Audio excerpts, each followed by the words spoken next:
Today's session is how has COVID-19 affected your client's scalp, and it's supported by Wella Professionals. And we are joined today by Trichologist Mark Blake. Hi, Mark. How you doing? How Good. are you today? I'm good, thank you. Good, great. Thank you so much for joining us today and answering. You're here to answer anyone's questions about scalp health and, how any issues that clients might have faced during lockdown and how to help hairdressers help them when they return back to work. So anyone that's got any questions over on Facebook or within this Zoom chat as well, send them through. And I know Mark is happy to help with any questions you have on scalp care. But you're like, I'm not a boring trichologist. That was odd that you say that. A bit different in that sense, really. So yeah. I travel all over the place. I do a lot of teaching, and I've got clinics in Harley Street, in Liverpool, and in Gloucester. And it's one of those things that trichology is huge. I mean, it's really increasing now, and I think most salons will actually have some form of trichological sort of person in the salon these days, because 50% of people have got thinning hair issues of the country, so every other person walking past the salon has got a problem. So it's one of those things that you don't even have to look for business, it comes to find you. Yeah. And what do you think are the biggest things that clients might have faced in lockdown in regards to scalp care, or problems that might have been exacerbated during being at home and the stress of COVID? Well, the one thing is that not that many people have had COVID. Everybody thinks we might be getting it or whatever. So I don't think we're actually going to see that many people suffering with post-febrile telogen effluvium, which is where people have actually had COVID and then they've sort of lost their hair because they've had a high temperature and various other things. So that's something that people like me will probably see, but not necessarily sort of what hairdressers will see. But I think you're going to find that a lot of people have really relaxed into this lockdown period, and they've got the sloppy jogging bottoms on and various other things, and they've not been washing their hair. Right. Let's be really honest about this. There's been everybody has been sort of slobbing it out, drinking a lot, and really chilling. And so the scalp is one of those things that has taken a bit of a beating, I would think, really. Especially with the alcohol abuse, how does that exacerbate scalp problems? Well, that can stop you absorbing B12 and things like that. But remember, our scalp is an extension of, say, our forehead as well. So I wouldn't think, Keisha, you stop washing or cleansing your face, during this period. But, people aren't washing their hair as much. And I see more problems with people who don't wash their hair than that do wash their hair. And so it's one of those things, you should treat your scalp like any other part of your body. Yeah. That doesn't mean you have to wash it every day, but it doesn't hurt if you do. So is there no such thing as overwashing? Well, shampoos and conditioners, professional products, are really good these days. And, they're not like the old fashions, and our mothers and our grandmothers used to say, oh, you shouldn't wash it too often, because you're going to wash all the goodness out of it. Well, that might have been the case years ago, but hold on, companies, the big companies, they've done a lot of research on these shampoos, and they have things like humectants that take moisture out of the air and put it into your hair. And so all the time you're just pushing in moisture. So it doesn't dry it out from what people think. So, as long as you're using the right product. And, bizarrely, I've got a clinic in Harley Street, and I charge people, patients, £480 an hour. And I get people coming in to see me to ask what shampoo they should use. Wow. They've already paid me £480, and then they ask me what shampoo they should be using. And a lot of hairdressers are really worried about recommending a professional shampoo because it's, might be £20 or something like that. Well, for these patients, it's now £500, but they're really happy because nobody has told them what to use. So I think it's a strong case for hairdressers giving that real information to them. Perfect. We've actually got some questions coming through already. Natasha said, can we please ask what steps you would need to take to become a trichologist? Well, trichology, like I say, it's a boom time for it. It's the next GHD, it's the next Moroccan oil. It's really sort of going for it. And so there's several places, the Institute of Trichologists that I trained with, there's Trichocare, there's the International Association of Trichology, the World Trichology Society, which I'm a member of nearly all of them. The training suits different people for how you do it, because mine was a 2-year, and then I did another 2 years where you go on and be mentored. It does take a lot of work, and you have to learn to write again, because most people are really good at typing, but some of the exams are handwritten, and I'm pretty good at writing happy birthday, Merry Christmas, but after that, the handwriting goes a bit pear-shaped. So And stamping. Exactly. You need GCHQ to actually decipher it. So yeah, you have to learn how to write again for some of the exams. Okay. But it's a great thing, and it goes all over the world. I've worked last year in South Africa, Washington, New York, all over the place. So it's quite a portable thing, really. Yeah, amazing. And Sheena's asked, she said, first of all, great to listen to you. My concern is hair loss from stress. I know a lot of people have been terribly worried about their businesses. Small amounts or tiny patches maybe, or lots coming out. How do you kind of help not patients but clients with hair loss from stress? Interesting you say patients or clients, because Yeah, that's when right. I'm still a hairdresser sort of 1-2 days a week, and so they're clients then, but when I'm a trichologist, they're patients. So it is a sort of thing. But how do you help them? Well, if it's stress from the worry of their business, this is usually a short-term thing, and it's usually a sort of global thinning. And so if it's in specific areas, that's a little bit more worrying. But when it's sort of just an overall thinning, that's when it's usually from the whole stress thing. And there's a sort of lead time. So it might be sort of 6, 8, 12 weeks after the initial stress. And hey, we've all been really stressed about our business, and we're not out of the woods yet, because we could have this second lockdown, and so we could all go back to work, PPE'd up to the eyeballs, and then the next thing is we're all closed down again, really. So you have to sort of make sure you sort of feed in your hair as good as possible. I mean, let's put it this way: you grow between 0.3 and 0.5 millimeters of hair a day.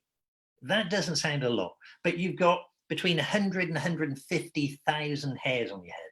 So you got that 0.3, 0.5 millimeter, multiply it up by 100 to 150,000. And that means today you're going to grow 36 meters of hair in one long strand. I still find that, you told me that last week, and I still find that fact amazing. It's the second most prolific cell producer in the body after bone marrow.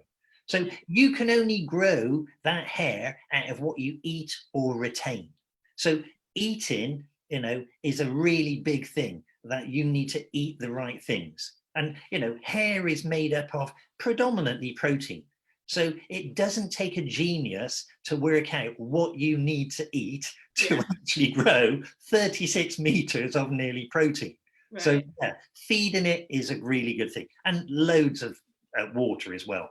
And water is water, alcohol is alcohol, because I know we've all been really overdosing on the alcohol, but yeah, plenty of water. Cool. Anthony Roberts said, what's the best supplements for maintaining good hair health?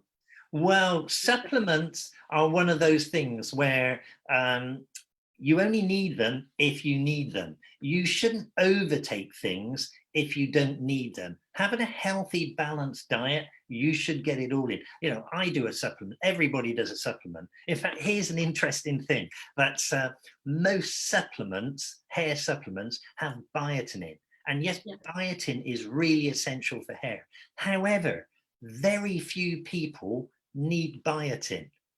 But nobody would be able to sell a hair product without biotin in, because the public is obsessed by it, and so are doctors. Yeah. Doctors always say, take biotin.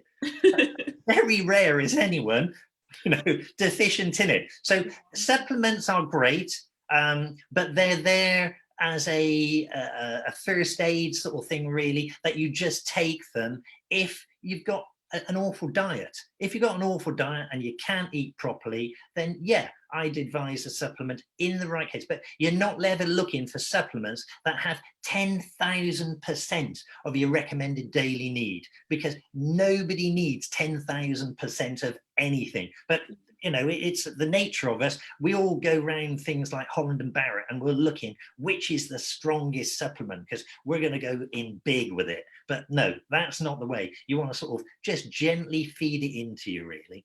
Yeah, amazing. Emily has said, hi Mark, I'm using your Trichology tablets and have been for about 4 weeks now. I'm sure that I noticed a real difference already, so I just wanted to say thanks. Oh, the check's in the post. Thanks so much.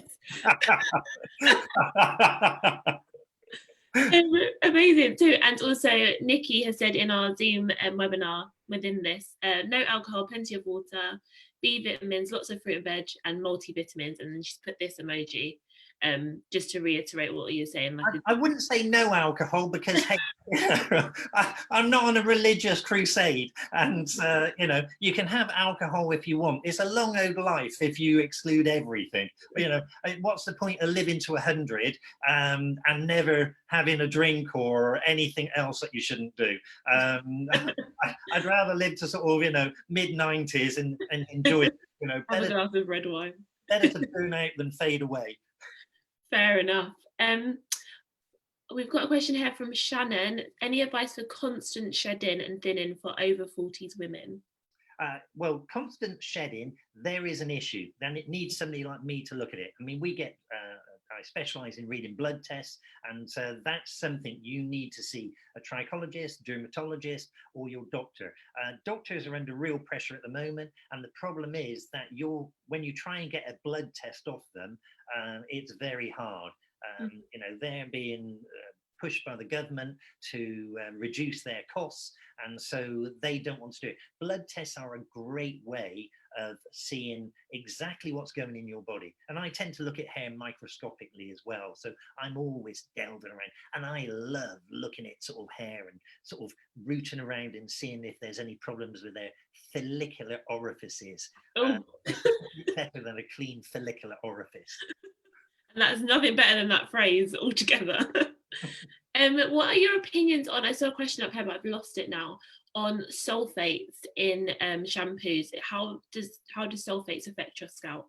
Hey, this is a really big thing, sulfates, isn't it? And there's a real bandwagon on sulfates. Now, sulfates, yeah, they're floor cleaning fluids and things like this, some of them, but a lot of the products, sulfates can be really good. Now, it just depends on the strength of them. And so we're all a little bit wrapped up. I don't want sulfates here. I don't want sulfates there. But, some sulfates aren't as bad as people make out.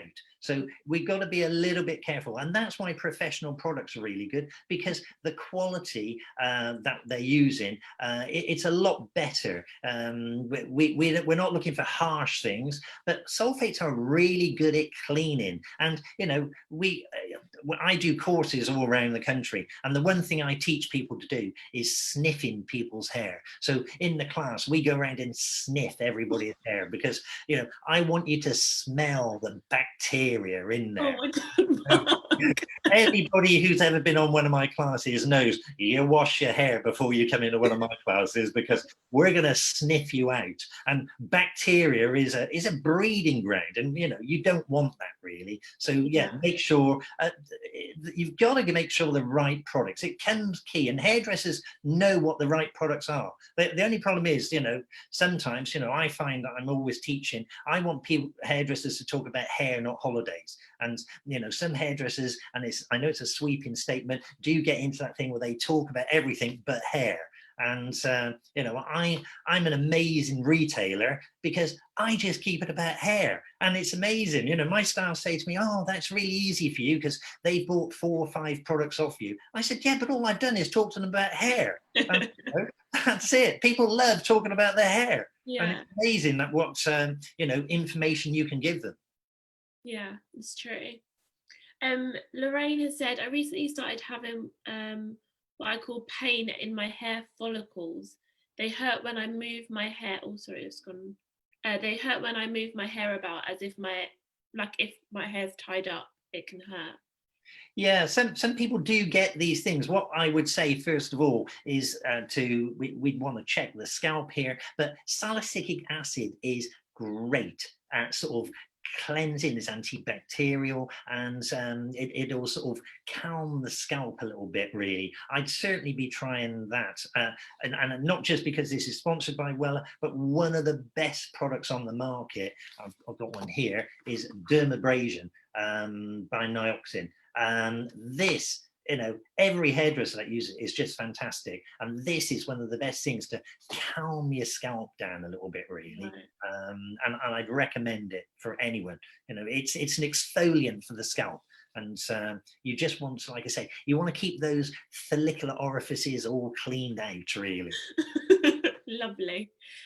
Fran is asking about silicones and parabens, because just like sulfates, I feel like those ingredients and products are also brought into question quite a lot. So what are your views on silicones and parabens and silicone-free products? They're good in the right place, but again, what you've also got to find is sometimes these products have different names, or beneath a certain level, they can say they're silicone free, and even though they're not. And so you've got to be really careful. You've got to know what you're looking for. And when you're looking on the back of the bottle, there's different names for things. So yeah, don't get too wrapped up, but from when you're actually using the product. And especially if you're a hairdresser, this is something now that, there's a range usually that's a silicone, sulfate free, and various other things. But, it's like saying, okay, I'm going to be vegan today. And then you think, oh, do you know what? I'm still wearing, sort of leather shoes and this, that, and the other. Yeah. You've got to be careful how much you jump into this bandwagon, because before you know it, other things, they've got the silicones in, but they've just got a different name there. So Yeah. a lot of research, really. Cool. Claire said, with very fine hair, would you suggest a hair topper?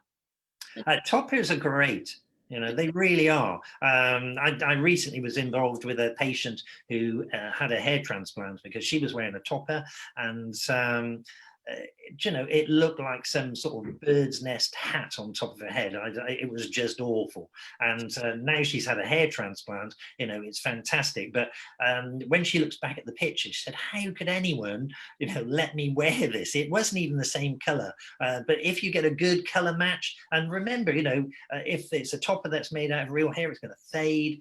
So you need to make sure you keep them sort of prepped up. But toppers can be really good. Claire followed up with that. Can you recommend any? Ooh, it's always for the right. I mean, it depends what your budget is. Right. There's your budget for very high end, or just off the shelf ones. I deal with companies that make them specifically for your head. They would just only fit you because every nook and cranny, and it just fits on, and you wouldn't even know. But then you could buy one off the shelf, and you could be lucky that it would just fit. But if it looked like one of these hats, that's but yeah, most hairdressers know that the companies that sell these things anyway. Cool. We've got another question regarding the chemicals in Brazilian blow dryers. How do they affect your scalp and your hair health? Well, they're not as bad as they used to be, because they've all had to clean up their act. With this sort of was dry cleaning fluids and various other things in there. So they aren't the products they used to be, but everybody is still wrapped up on what they used to be. They've had like a bad reputation previously. Yeah, and anybody, it needs to be done properly. You know, I had a patient, a Zoom patient the other day, actually, was wanting to sue a hairdresser because she thinks it was a bad Brazilian blow dry, but it wasn't. You know, it was a form of alopecia, the classic alopecia, hopefully areata, and but she associated it with having that, and that people are looking for it, and you know, you have to be really careful these days of what I call ambulance chasers. That, you know, these solicitors, I get them all the time asking me to represent people because they're suing hairdressers, and you know, I quickly sort of push them out. I'm always defending hairdressers. And you know, you have to be really careful, but a Brazilian sort of treatment, blow dry, in the right hands is great, but it's like anything really, you know, perm lotion in the right hands is great, in the wrong hands it's bad news, really. Yeah, kind of following on from that, how with lockdown, obviously we hope that this wouldn't be the case, but I'm sure that a lot of clients might have touched box dyes. What about the chemicals in box dyes and how that affects your scalp? Because obviously anything that's dyed or tinted without the hands of a professional can, you know, go quite wrong. So, Well, if they've already done a box dye, it's too late, because if they're going to have a problem, it would have happened by now. So hairdressers are only going to see the remnants of this box dye where they think they were Havana brown or something like this, and thinking, oh my god, it's gone black.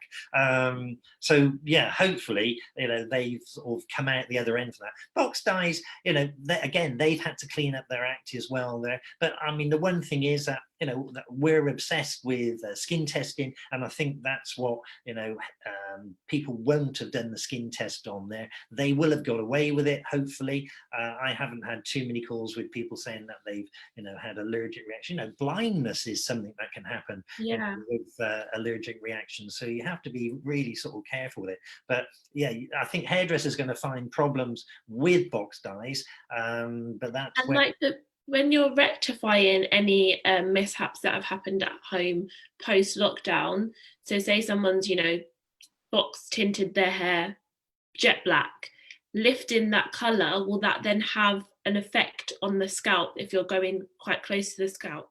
Well, if they've done it a month ago, then there should be a nice regrowth of a sort of half an inch sort of thing there. So that gets them out of trouble. You know, my one thing is, if the weather is good and somebody's done a black box dye, I'd say already, if they've inquired with your salon, tell them when the sun comes back, get them outside ASAP. The sun is a great fader of hair, and if they spray it with a bit of water, it's going to fade twice as quickly. And that would be my tip, is get the sun to help you a little bit before you start, you know, sort of getting in there, because it's not going to be pretty, you know, when you start taking that color out, really. But yeah, if the sun can do a little bit of the work for you, and they'll think, you know, I give tips all the time. I gave you one on Friday about hair, and you know, I go around giving these quirky tips all the time, and people are like, blooming heck, where does that come from? And we've got a question about beards. So any recommendations about for sparse hair growth around the beard area? Yeah, I mean, beard transplants are big at the moment. Most likely place for a beard dandruff is in Plymouth at the moment. It's why, I don't know, but I love your random facts, Mark. I don't ever stick to the script. But yeah, beard transplants, they're, you know, really big, you know, and so it might be something you probably can't increase the actual density on a beard, really, without surgery. So yeah, like oils or yeah, I mean, that just conditions it, makes it sort of, you know, because there's a lot of bacteria on those beards as well. So be careful, you know, with what you're touching sometimes on those beards. Yeah. Make sure they wash them.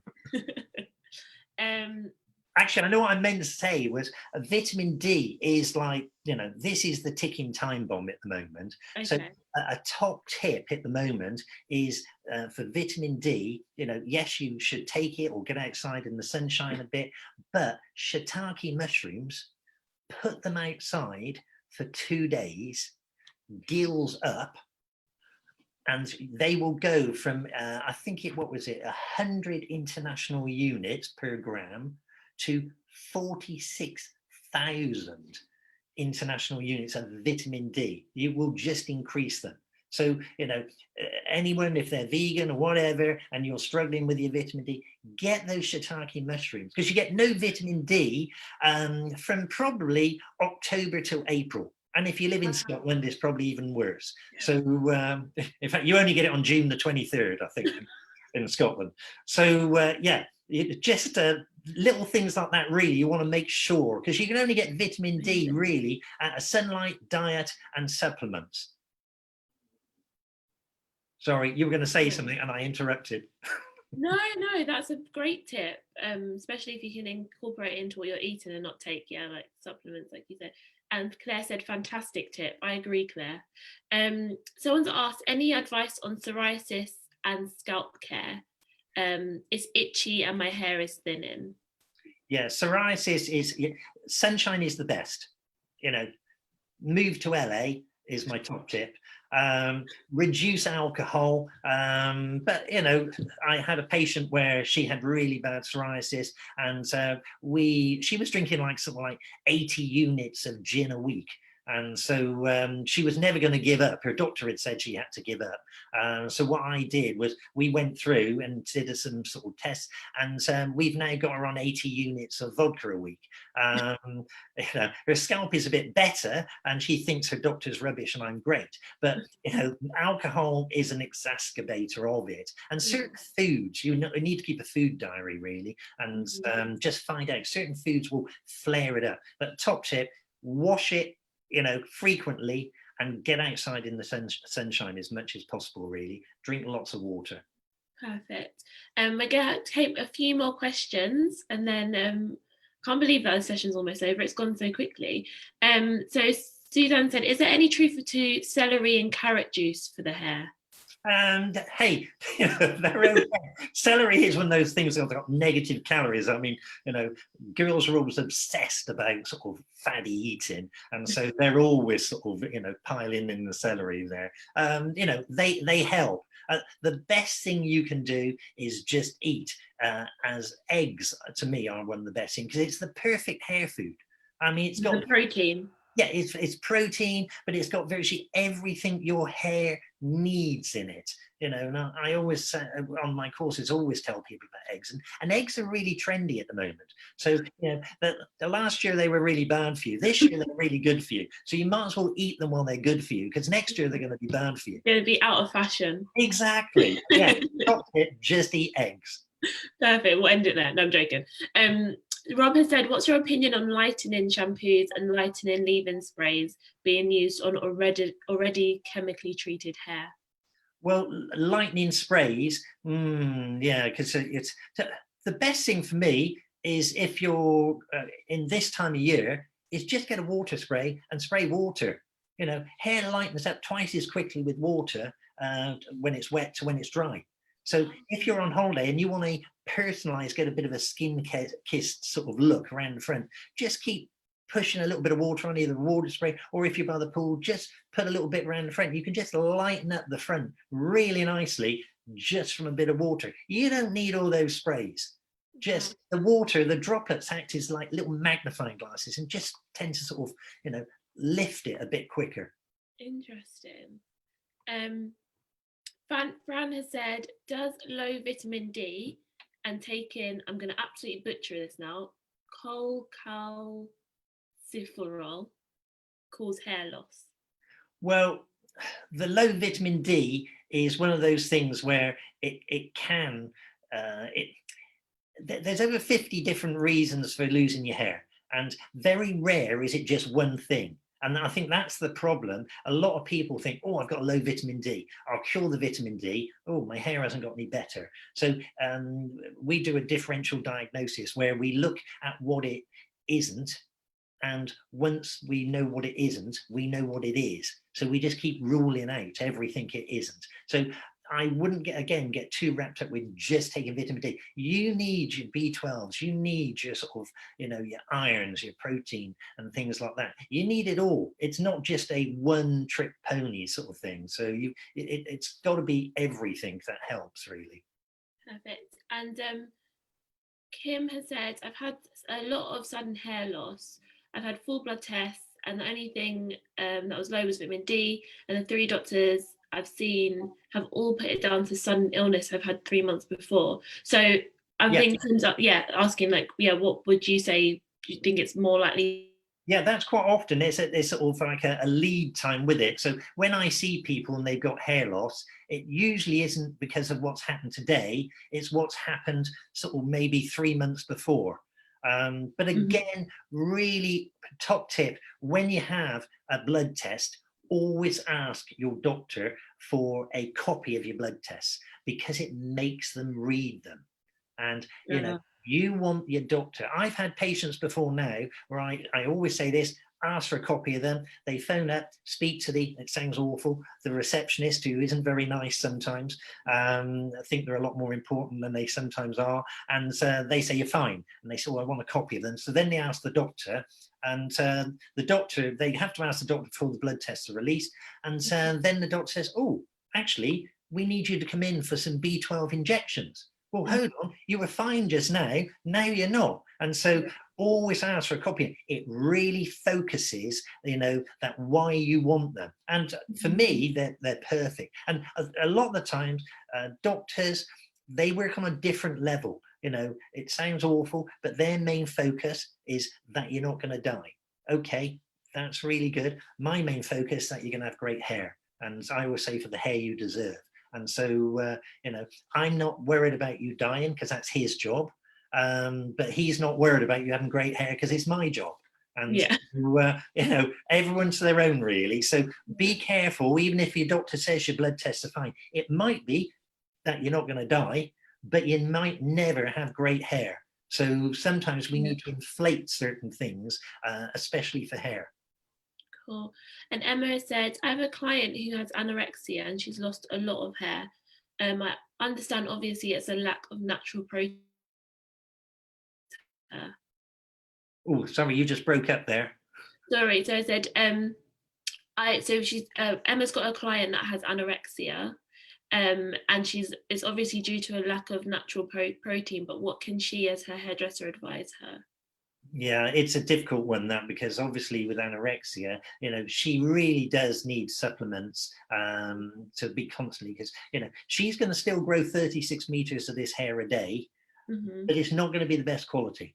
Because, you know, it's like building a house, really, that the bricks aren't very sort of good. It's going to be sort of a bit more sort of fragile. So she really needs to be able to put some sort of petrol in her tank. So she probably does need supplements or a drink of some sort. But again, you've got to be really careful because, you know, people with anorexia, you know, they have deeper problems, and it's working in conjunction sometimes with their consultant. But then the consultant won't be worried about her hair. So, you know, that he's just worried about keeping her alive, and, you know, she will be worried about her hair. So I would be tempted to say that, yes, that the chances are she needs some supplementation, really, of some sort there. But again, each case is different. Usually if your nails are weak, your hair's weak. You know, that's a good rule of thumb, really. Cool. We're going to do a few more questions, Mark. So we've got a question about menopause and hair loss and hair thinning. N. Jarvis says that she has a few clients like this. What would you recommend to clients that are going through their menopause? It sounds awful, but there is nothing better than a menopausal woman. You know, they are the best customers going because their hair, you know, they need so much help. And you know, so what we tend to do is sort of they tend to sort of thin in a certain area. It's a Christmas tree pattern, and it's usually because of the change they're going through. Their hair gets affected by this sort of 5-alpha reductor and lowering estrogen levels, and so it miniaturizes, and so you tend to see that you get this gap in the top area here. So it needs jumping on quite quickly. And that's something, especially when I teach, that we're all looking. Miniaturization is the worst thing out for women, and well, men as well. But you know, I always say, you know, a man, you never see a bald man it doesn't suit, but that doesn't apply to women. And Yeah. so what we need to do is make sure that if we can, we look out for this. And usually topical treatments really can start slowing things down. It numbs your follicles to certain things. And without getting too technical, but you need to get in early. Don't wait. It's not going to get better. Hair loss is a slippery slope. So where you stop on that slope, hopefully is where you get to. But if you don't, it just gets worse. So you need to stop that and send them to me, send them to a trichologist. There's loads of them around the country now. Yeah. You need to get in early though, because it's not going to get better. Yeah. So we'll do 2 more questions. One, which I actually find very fascinating. Why, when you're bald, Mark says, why when you're bald does your hair not grow? What is the reason that baldness happens? Right. Okay. Well, baldness, you nearly always have a bit of hair at the back here. Actually, Okay. I'm just looking. I need a haircut, don't Well, I I? think we all do. But yeah, so there's a little bit here that isn't affected. This is one of those quirks in nature. So here tends to get affected by something usually called 5-alpha reductor. And so the hair miniaturizes there, but the hair here isn't affected by it. And so this is when we do hair transplants, the hair is taken from the back here and then put to the top. And because this hair below this line isn't affected by it. And, you know, I spend my time on planes and trains and looking at people and, you know, sort of thinking, right, oh yeah, there's this, that and the other. In fact, you know, but you'll see with men, old men, they always have this trough of hair. They will never lose that bit. If they've lost it all over, that's a different reason. But virtually everybody, if you look at your gramp, he's always got a little bit of hair at the back here. And that hair is the stuff that you can use. Is that hair thicker as well? Because I find my hair at the back is thicker than the hair at the front. Yeah. Yeah. Yeah, well, I've had a hair transplant. And so, you know, I've had it taken from here and put to here. So it's still thicker at the back. I've probably got enough for another one, but you know, I'm not trying to look like I'm in a boy band. And so, you know, but you've got enough to spread around normally, but you need to get in sort of soon enough, really. Yeah, okay. And the last question I'm going to ask you is, Suzanne said, is hair loss in the shower when you're washing hair normal? Like, what is a normal amount of hair to lose when you're washing your hair? On average, around about 100 hairs a day. Okay. On average. However, that's if you wash it every day. Okay. If you wash it every 2 days, it might be 200 because the hairs are just held in by the muscle. And so on my courses, we tend to pull hair out because we're looking for, I do a pull test and we sort of pull hair and it doesn't hurt. Pull hair, you smell it. Yeah, it's a bit different. And so if you don't wash it for a week, and then when you wash it, and I know you said you're a 10-day washer. I am a 10-day washer. And so you might lose, say, you know, 1,000 hair. And so you shouldn't get too wrapped up with that because where you've not been sort of brushing it or combing it or anything like that, they're just held in there. So people who tend to lose hair wash their hair less because they think when they do wash it, more hair comes out. And so there's this whole sort of cycle, really, where they think, oh my God, I've washed it every 10 days. It was 1,000 hairs. Now I'm going to wash it every 2 weeks. Oh my God, it's even more. I'm going to wash it every 6 months. So, you know, you have to be a bit careful because it is just balanced in. Because when hair finishes growing, it's just held in by the muscle and it gets oozed out through the follicle over about 10 days. And so when you wash it, it just tends to sort of come out. But on average, around about 100, but you know, it's you haven't got to count them. You know, I get people bringing in bags of hair over the last 6 months, and they've counted every hair. And it starts getting a bit obsessive, so you have to be careful.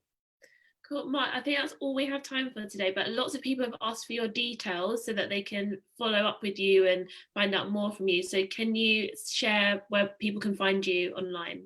Yeah, www.markblake.co.uk. You can email info@markblake.co.uk.